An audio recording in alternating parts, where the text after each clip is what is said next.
अस्सलाम वालेकुम स्टूडेंट्स, कैसे हैं आप। तो होपफुली आप सब ठीक होंगे। तो बच्चों, आज हम जो है वो अपने अल्केन को ख़त्म कर देंगे।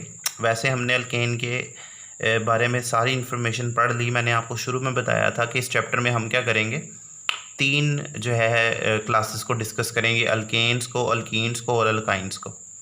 अब जो अल्केन्स थे उनके बारे में मैंने आपको बताया था, आपको 5 चीज़ें पढ़नी हैं। एक आपको पढ़ना था नॉमेनक्लेचर, उसके बाद हमने मेथड ऑफ प्रेपरेशन को पढ़ा, फिर हमने फिज़िकल प्रॉपर्टीज़ को पढ़ा, फिर हमने केमिकल प्रॉपर्टीज़ को पढ़ा और आज हम लास्ट चीज़ पढ़ने जा रहे हैं जो कि यूजेस ऑफ अल्केन्स हैं। ठीक है, इसके बाद आपका अल्केन ख़त्म हो जाएगा और हम नेक्स्ट क्लास शुरू कर देंगे अल्कीन्स की। तो चलें स्टार्ट करते हैं। चलें, तो यूजेस में बच्चों हमारे पास अल्केन्स के डिफरेंट यूजेस होते हैं। अच्छा, आपको एक बात सबसे पहले बताता चलूँ कि यूजेस ऑफ अल्केन्स में मतलब जनरल यूजेस नहीं पढ़ा करते, किसी हम रिप्रेजेंटेटिव मेंबर को ले लेते हैं क्लास के, फिर उसके यूजेस को हम पढ़ लेते हैं। ठीक है, और अल्केन्स में आपने रिएक्शंस को देखा है, हमने किस मेंबर को एक रिप्रेजेंटेटिव मेंबर के तौर पर लिया था, और वो था मीथेन। याद होगा सबको। तो यहाँ पर मीथेन को एक रिप्रेजेंटेटिव अल्केन के तौर पे इस्तेमाल कर रहे हैं हम सारे रिएक्शंस में। तो यूजेस में भी हम किसकी बात करेंगे, यूजेस ऑफ मीथेन। ठीक है, तो ये अल्केन के यूजेस हम पढ़ेंगे विद रेफरेंस टू मीथेन, मतलब यूजेस ऑफ मीथेन। तो पेपर में सवाल जैसे भी आए आप उसको समझ लेंगे और उसके अकॉर्डिंग उसको अटैम्प्ट कर लेंगे। ठीक है, चलें। तो सबसे पहला यूज़ जो है वो हमारे पास क्या है, एज़ फ्यूल। ठीक है, जो अल्केन्स हैं वो किसके तौर पे इस्तेमाल हो सकते हैं, फ्यूल के तौर पे। ये चीज़ मैंने आपको समझाई भी थी, एक क्वेश्चन भी आपको लिखवाया था कि why alkanes are used as fuel. तो हमने वहाँ पे क्या आंसर दिया था, हमने बताया था कि इनकी पर मोल जो हीट ऑफ कंबस्शन होती है वो बड़ी ज़्यादा होती है। मतलब एक मोल अल्केन जब जलता है तो बहुत ज़्यादा हीट रिलीज़ करता है, जिसकी वजह से हम फ्यूल के तौर पर इस्तेमाल करते हैं। ठीक है, तो यहाँ पर स्पेशल बात करेंगे मीथेन की। तो मीथेन आपको पता है एक ज़बरदस्त फ्यूल है। कैसे, नेचुरल गैस के तौर पर। नेचुरल गैस के तौर पर आपको पता है नेचुरल गैस जो है वैसे तो गैसेस का मिक्सचर है, ठीक है, लेकिन इसमें जो मेजर कंपोनेंट है वो किसका होता है, वो मीथेन का होता है। नेचुरल गैस में 85% मीथेन होती है ऑलमोस्ट। ठीक, तो इस तरह ये नेचुरल गैस जो है आपको पता है ये एक मेजर फ्यूल है, घरों में भी और बहुत सारे यूजेस हैं।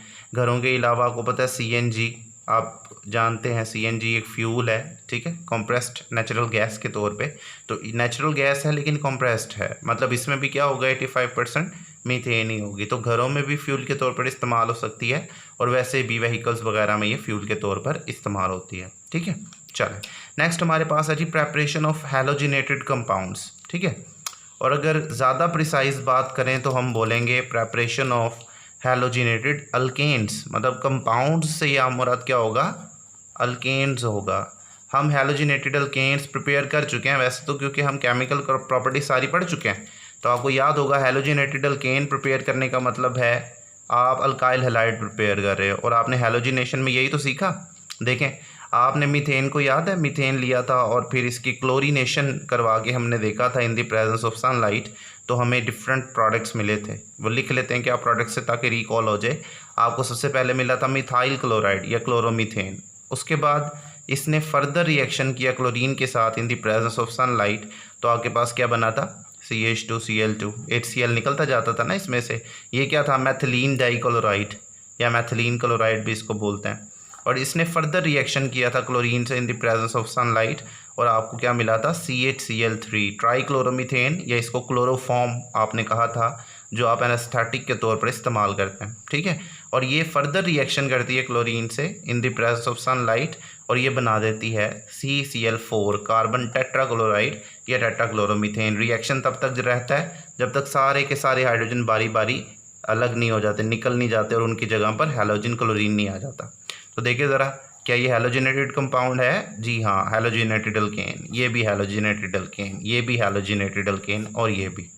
तो different variety of halogenated alkanes prepare करते हो आप किसकी मदद से, मीथेन की मदद से। तो इस तरह हमने मीथेन की मदद से डिफरेंट हैलोजिनेटेड अल्केन्स को प्रिपेयर किया।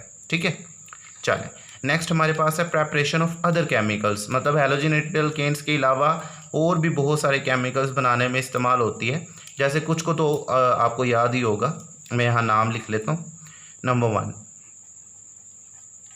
मीथेन से आप बना सकते हो मिथाइल अल्कोहल CH3OH, ठीक है। इसके अलावा आप बना सकते हो फॉर्मल्डिहाइड HCHO, फॉर्मल्डिहाइड का फार्मूला ये।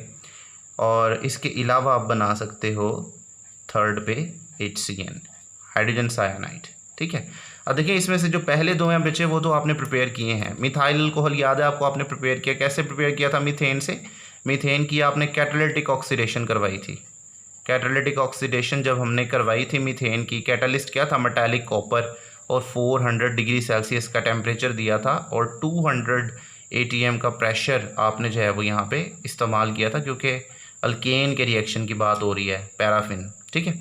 तो यहाँ पे क्या बना था फिर? CH3OH, ऑक्सीजन अंदर चला गया था, हाइड्रोजन के साथ अटैच हो गया था, तो यहाँ पे मिथाइल अल्कोहल बना था, ठीक है।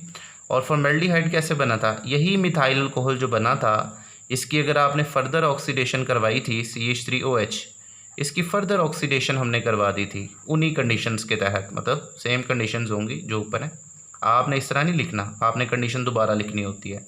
ये चीज़ मैंने आपको पहले भी बताया था, क्योंकि वैसे टेक्निकली तो नहीं बनती अगर आप नहीं भी लिखते, लेकिन इशू है, क्योंकि मैंने एक बच्चे की रीचेकिंग के दौरान इस तरह का इशू देखा है ना, कि जो है वो उसको बहरहाल इत्तेफाक इस तरह का हुआ था कि मैंने भी पेपर देखा था उसका।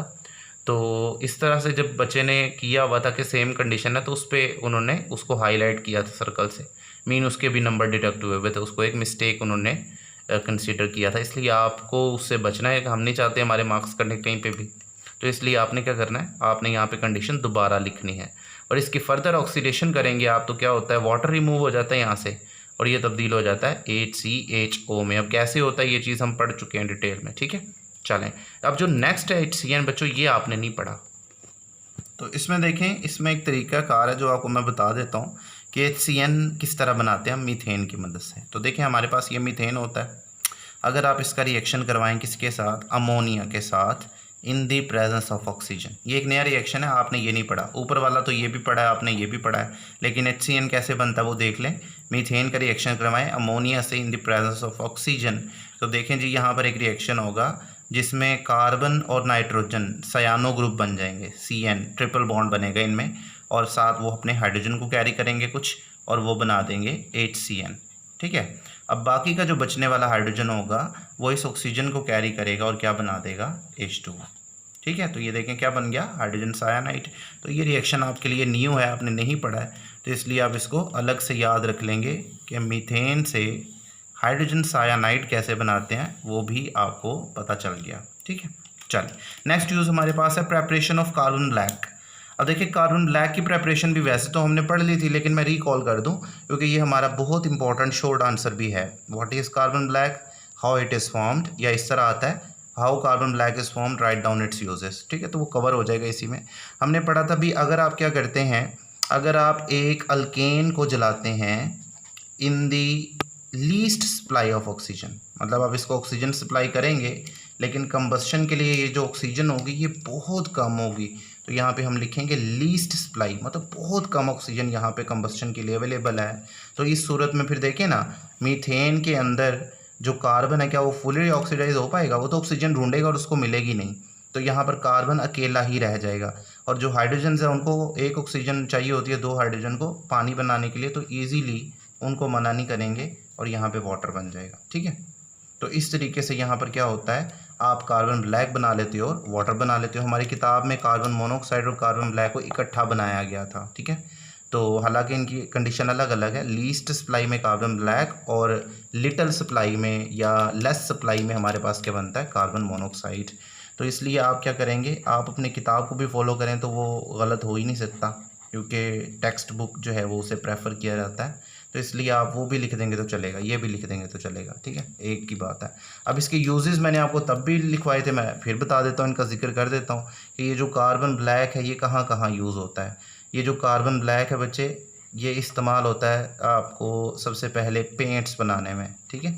पेंट जो आप बनाते हैं उसकी तैयारी में ये इस्तेमाल होगा। नंबर 2, इसके अलावा ये इस्तेमाल हो सकता है क्या करने के लिए? काजल बनाने के लिए, ठीक है। और इसके अलावा ये कहाँ इस्तेमाल हो सकता है? ऑटोमोबाइल टायर्स बनाने में, ऑटोमोबाइल्स टायर्स जो है वो बनाए जाते हैं, ठीक है। ये इसके मेजर यूजेस हैं। इसके अलावा भी कोई यूज़ अगर सामने आए तो आप कंफर्म कर सकते हैं। 3 4 5 यूजेस थे जो आपको लिखवाए थे, तो ये चीदा लिख दिए हैं हमने, तो आप इसको लिख सकते हैं, ठीक है। कार्बन ब्लैक और इसके यूजेस होते हैं जो आप यहाँ पे मेंशन करेंगे, ठीक है। चलें नेक्स्ट यूजेस की तरफ चलते हैं। और इसके अलावा हमारे पास है जी मैन्युफैक्चर ऑफ यूरिया। अब यूरिया आपको पता है यूरिया क्या है, एक फर्टिलाइज़र है। फर्टिलाइज़र समझते हैं आप, व्हाट इज़ फर्टिलाइज़र? फर्टिलाइज़र हम उन कंपाउंड्स को बोलते हैं which are added in soil to increase its fertility. ज़मीन की ज़रख़ेज़ी में इजाफ़ा करने के लिए जो केमिकल्स, जो कंपाउंड, जो चीज़ें हम ज़मीन में डालते हैं वो फर्टिलाइज़र्स होते हैं, ठीक है। जैसे आप ये जो जानवरों का मैनवर होता है, गोबर होता है जानवरों का, इसको इस्तेमाल करते हैं ना, खाद के तौर पे इस्तेमाल करते हैं, उससे पौधे की फर्टिलिटी, ज़मीन की फर्टिलिटी में इजाफा होता है, पौधे की ग्रोथ अच्छी होती है, ठीक है। तो वो फर्टिलाइज़र, यूरिया उसी तरह एक फर्टिलाइज़र है। और जो मीथेन है उसका एक रोल है यूरिया को बनाने में, ठीक है। वो रोल देखते हैं क्या है। देखिए हमारे पास जो यूरिया है ना, इसको तैयार करने के हमारे पास बुनियादी तौर पर 2 रॉ मटीरियल हैं।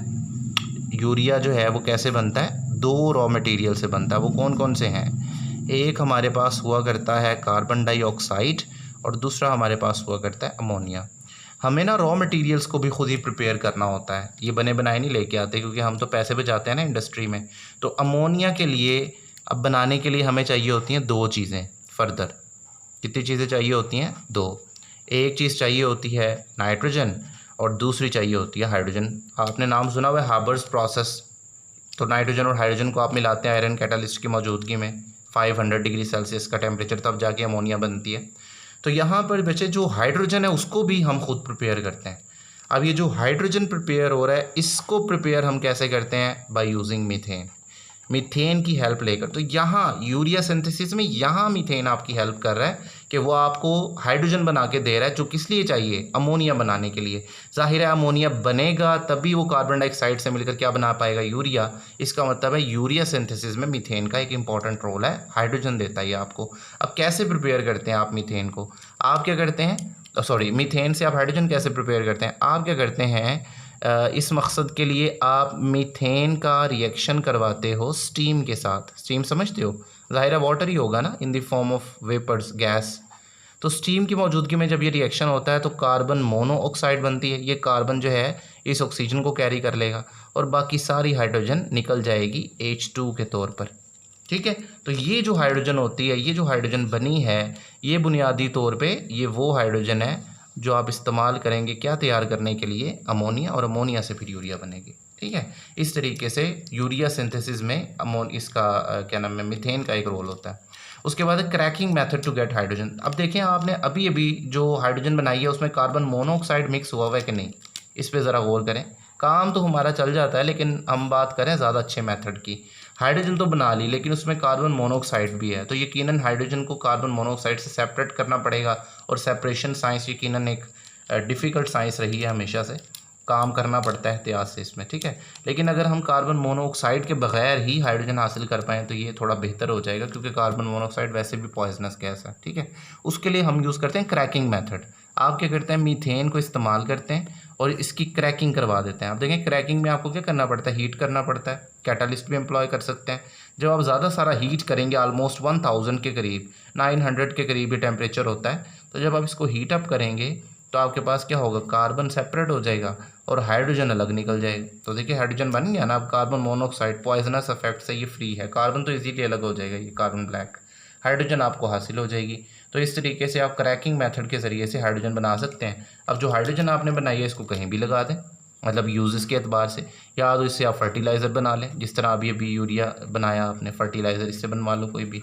या फिर आप इसको इस्तेमाल कर सकते हो घी बनाने के लिए, हाइड्रोजिनेशन, सबाची और सैंड्रिन रिएक्शन आपको पढ़ाया था, हाइड्रोजिनेशन और वेजिटेबल ऑयल से घी बनता था फिर, तो वो भी हाइड्रोजन वहाँ पे भी यूज़ हो सकती है, ठीक है। तो ये एक अच्छा मेथड है मीथेन से hydrogen, carbon monoxide free hydrogen हासिल करने के लिए, ठीक है।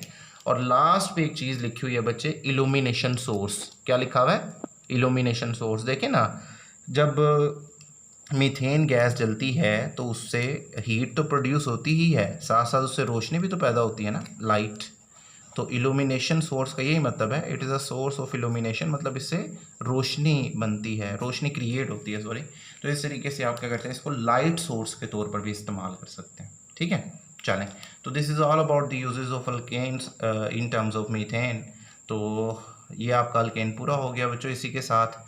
तो उम्मीद है आपको ये जो 5 चीज़ें हमने अल्केन के बारे में पढ़ी हैं सेपरेट सेपरेट आपके माइंड में पार्टीशंस बन गई होंगी इनके हवाले से। इसको अब आपने नेक्स्ट होमोलोगस सीरीज़ अल्कीन के साथ मिक्स नहीं होने देना है, उसके लिए भी यही 5 चीज़ें होंगी, लेकिन आपने उनको अलग रखना है। मेथड्स ही अलग होंगे, आप इजीली डिफ्रेंशिएट कर पाओगे और उसको अलग सेव कर पाओगे। तो चलें ठीक है बच्चों, अभी के लिए इतना ही। बाकी इंशाल्लाह नेक्स्ट वीडियो में शुरू करेंगे। अल्लाह हाफिज़।